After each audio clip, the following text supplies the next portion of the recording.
الحمد لله نحمده ونستعينه ونستغفره ونؤمن به ونتوكل عليه ونعوذ بالله من شرور أنفسنا ومن سيئات أعمالنا من يهده الله فلا مضل له ومن يضلله فلا هادي له ونشهد أن لا إله إلا الله وحده لا شريك له ولا نظير له ولا مشير له ولا معين له ونشهد أن سيدنا وسندنا وحبيبنا ومولانا محمدا عبده ورسوله صلى الله عليه وعلى آله وصحبه أجمعين أما بعد قال الله تبارك وتعالى في القرآن الكريم والفرقان الحميد أعوذ بالله من الشيطان الرجيم بسم الله الرحمن الرحيم قد أفلح المؤمنون الذين هم في صلاتهم خاشعون وقال تعالى إن الصلاة تنهى عن الفحشاء والمنكر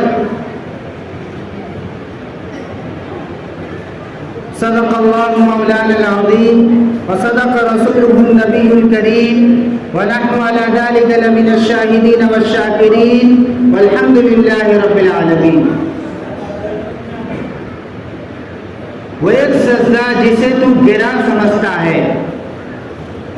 وہ ایک سجدہ جسے تو گرا سمجھتا ہے، ہزار سجدوں سے دیتا ہے آدمی کو نجات۔ عزیزان ملت، محترم بزرگوں اور دوستوں، اللہ تبارک و تعالی نے ہم سب کو ایمان والا بنایا۔ ایمان لانے کے بعد، کلمہ پڑھنے کے بعد، مسلمان ہونے کے بعد سب سے پہلا فریضہ اور اللہ تعالی کا سب سے پہلا حکم جو ایمان والوں پر عائد ہوتا ہے وہ نماز کا فریضہ، سب سے پہلا فریضہ ہر ایمان والے پر، مرد و عورت، بوڑھا جوان، کمزور بیمار، ہر ایک پر اللہ تعالی نے نماز کو فرض کرا دیا،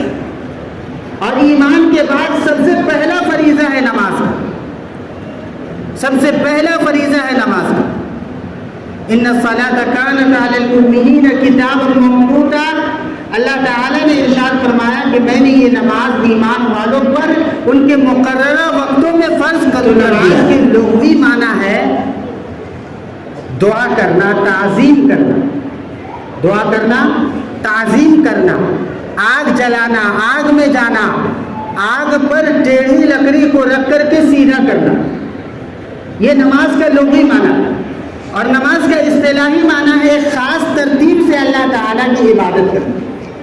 اور عربی لغت کا قاعدہ ہے کہ عربی لغت کے اندر کوئی لفظ جو اس کا لغوی معنی ہوتا ہے اور ایک جو اس کا شرعی معنی ہوتا ہے، ان دونوں میں مناسبت ضروری ہوتی ہے۔ جو اس کا ایک لغوی معنی اور ایک شرعی معنی ہوتا ہے، دونوں میں مناسبت ضروری ہوتی ہے۔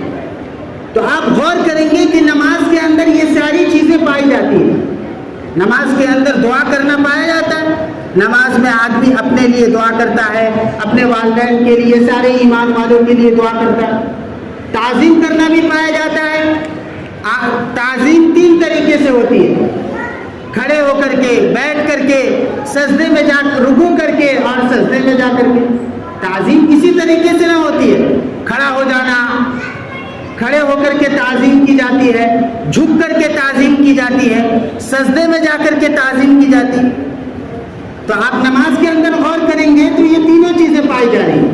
تو نماز میں تعظیم کرنا بھی، نماز آدمی جب پڑھتا ہے تو نمازیوں کے دل کے اندر اللہ تعالیٰ کی محبت اور اللہ تعالیٰ کے عشق کی آگ جو ہے وہ بھڑک اٹھتی ہے۔ تو آگ کا جلانا اور آگ کا جلانا اور آگ کا جلنا بھی پایا جائے۔ اسی طریقے سے نمازی آدمی جب پابندی کے ساتھ نماز پڑھتا ہے تو اس کے بگڑے ہوئے اخلاق بھی درست ہوتے ہیں۔ آدمی کے اندر اگر کوئی بری صفات ہے، برے عادات ہیں، برا کام ہے، کوئی چوری کرتا ہے مثال کے طور پر، کوئی کسی گناہ کے اندر ملوث ہے، تو اگر وہ پابندی سے اہتمام کے ساتھ نماز پڑھے گا تو اللہ تبارک و تعالیٰ اسے اس برائی سے چھٹکارا دے دے گا۔ اس لیے کہ قرآن کریم میں اللہ تبارک و تعالیٰ نے صاف طور پر کہا ان الصلاۃ تنہی عن الفحشاء والمنکر، کہ نماز فحشہ اور منکر باتوں سے روکتی ہے۔ یہ نماز فحشہ اور منکر باتوں سے روکتی ہے، یہ نماز کی خاصیت ہے۔ آج ہم لوگ نماز پڑھتے ہیں لیکن اس کے باوجود ہمارے اندر سینکڑوں برائیاں پائی جاتی ہیں۔ آج ہم لوگ نماز پڑھتے ہیں لیکن نماز کی جو صفت ہے اور خاصیت ہے کہ وہ فحشہ اور منکر باتوں سے روکے، اس سے ہم نہیں بچتے، اس سے ہم نہیں باز آتے۔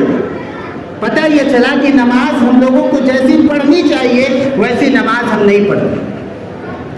جس طریقے سے ہمیں نماز پڑھنی چاہیے، جس طریقے سے اللہ کے نبی صلی اللہ علیہ وسلم نے تعلیم دی ہے نماز پڑھنے کی، ویسی نماز ہم نہیں پڑھتے۔ ہم میں سے بہت ساروں کو تو پڑھنے ہی نہیں آتا، ہم میں سے بہت ساروں کو پڑھنے نہیں آتا، اور وہ معلوم بھی نہیں کرنا چاہتے، معلوم بھی نہیں کرنا چاہتے کہ نماز کس طریقے سے پڑھنا ہے، رکوع کس طریقے سے کرنا ہے، سجدہ کس طریقے سے کرنا ہے، اور نماز کے اندر کیا چیزیں پڑھی جاتی ہے، اس کا صحیح تلفظ کیا ہے، سجدہ سہو کے کیا مسائل۔ تو بہت سارے لوگوں کو معلومات بھی نہیں ہے اور سیکھنا بھی نہیں چاہتے۔ اللہ تعالیٰ نے قرآن کریم میں فرمایا فَاسْأَلُوا أَهْلَ الذِّكْرِ إِن كُنتُمْ لَا تَعْلَمُونَ، کہ تم جاننے والوں سے پوچھو، جس کی جو چیز کی جانکاری ہو۔ زمین کے بارے میں آپ کو جانکاری نہیں ہوتی تو آپ جو جانکار ہوتے ہیں اس سے پوچھتے ہیں کہ بھائی یہ زمین کا میرا مسئلہ ہے، اس کا کیا مسئلہ ہو۔ ایسی نماز کے بارے میں جو آدمی جانتا ہے آپ اس سے پوچھیں، آپ اس سے پوچھ کر کے صحیح مسئلے کو معلوم کریں، اور صحیح مسئلہ معلوم کر کے آپ نماز کو سیکھیں اور صحیح طریقے سے آپ نماز پڑھیں، خشوع و خضوع کے ساتھ نماز پڑھیں، تو نماز کے برکات اور نماز کے جو برکات، انوار و برکات ہیں، وہ خود اپنی آنکھوں سے آپ مشاہدہ کریں، اور نماز کے ذریعے سے آپ بہت ساری برائیوں سے بچ جائیں۔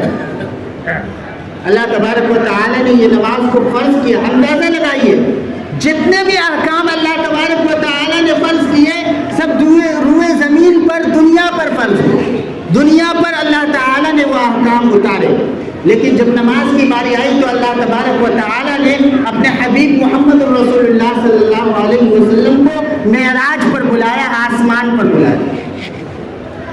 اپنے پاس بلا کر کے نماز کا تحفہ دیا۔ سب سے پہلے آپ صلی اللہ علیہ وسلم معراج کی رات بیت المقدس تشریف لے گئے۔ وہاں آپ نے بیت المقدس کے اندر دیکھا کہ نمازی حضرات سے مسجد جو ہے وہ کھچا کھچ بھری ہوئی۔ حضرت جبرائیل علیہ السلام کے ساتھ نبی کریم صلی اللہ علیہ وسلم پہنچے، اور پھر حضرت جبرائیل علیہ السلام پہنچتے ہی آپ نے اذان کہی، اذان کے بعد پھر اور مسجد بھر گئی، آسمان کے دروازے کھلے، فرشتے جو ہے آسمانوں سے اترنے لگے، اور پوری مسجد جو ہے وہ کھچا کھچ بھر گئی۔ پھر اللہ کے نبی صلی اللہ علیہ وسلم، پھر حضرت جبرائیل علیہ السلام نے اقامت کہی، اور اس کے بعد حضور صلی اللہ علیہ وسلم کا دست مبارک پکڑ کر کے آگے مصلی پر بڑھایا، اور یہ کہا کہ اے امام الاولین والآخرین، مخلوق میں آپ سے بہتر کوئی بھی نہیں ہے، لہذا آپ امامت کیجئے، اور آپ نے 2 رکعت نماز جو ہے وہ پڑھائی۔ 2 رکعت نماز پڑھانے کے بعد پھر آپ صلی اللہ علیہ وسلم کو رف کی سواری پیش کی گئی، اور آپ جو ہے وہ آسمانوں پر گئے۔ آسمانوں پر پہنچنے کے بعد وہاں ایک فرشتوں کا ایک قبلہ ہے، جیسے ہم لوگوں کا قبلہ بیت اللہ ہے نا، فرشتوں کا قبلہ ہے بیت المعمور۔ وہاں پر بھی آپ صلی اللہ علیہ وسلم نے نماز ادا کی، اور پیچھے اقتداء میں فرشتوں نے نماز ادا کی۔ پھر اس کے بعد آپ صلی اللہ علیہ وسلم نے وہاں 2 طریقے کے لوگوں کو دیکھا، وہاں 2 طریقے کے لوگوں کو دیکھا۔ ایک ایسے لوگ تھے جو بالکل گورے چٹے اور ان کے لباس بھی بالکل سفید تھے، اور کچھ لوگ ایسے تھے جن کے چہرے کالے اور لباس بالکل گندے تھے۔ حضرت جبرائیل علیہ السلام سے اللہ کے نبی صلی اللہ علیہ وسلم نے پوچھا